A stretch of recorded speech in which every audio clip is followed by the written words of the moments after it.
Hello and welcome to another short video about FuseMetrix from Web Office Systems. Today I'm going to give you an overview of some of the features in our email settings function. So I'm going to go straight to the submenu email settings under email. And the first thing I'm going to look at is the alternative from email address. When I click this link, it gives me the ability to set alternative emails that I might want to send from. I've got a couple in here, sales and info at, which I'm going to save. And then when I go to my compose email, you now see that I have a drop down giving me alternate emails that I can send mail from. I can also set email signatures for these.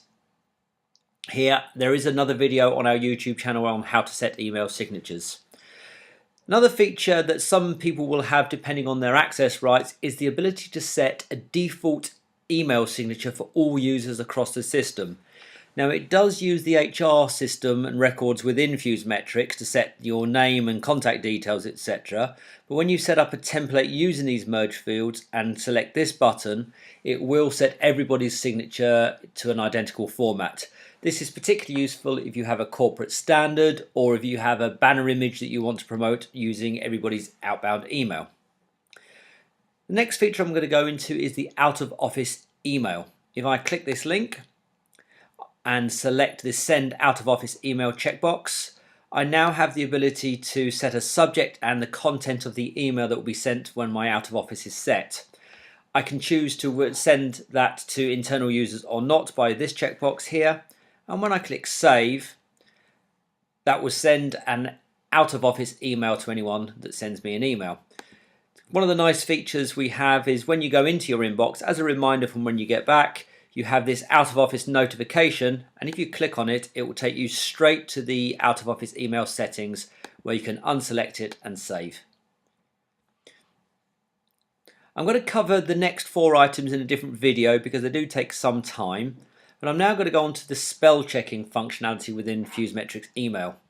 I always prefer to have my email check my spelling when I press the send button. Selecting this button will do that. And here is where we can have custom words to exclude certain items from the spell checking here. This is also done when you check emails and you can select that function from the spell checker itself.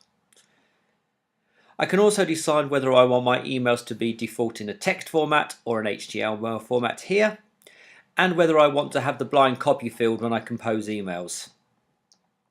I can also decide whether I send read receipts with my emails. I can either not have that functionality switched on at all, choose to have it set to yes, or if I select this one, every email I send will always ask for a read receipt. Further down, my spam tolerance settings are here. The lower the score, the less spam that will get through. That is set here. And whether or not I want to use the email client at all. So if you're not using our email client and you have an email record within somebody's contact record, when you click on it, it would automatically open that email client as opposed to the FuseMetrix email. You can decide whether you receive emails or not through FuseMetrix. But also here you can decide whether all your outbound emails are set to private or not. Thanks for watching. We'll be back with another video soon.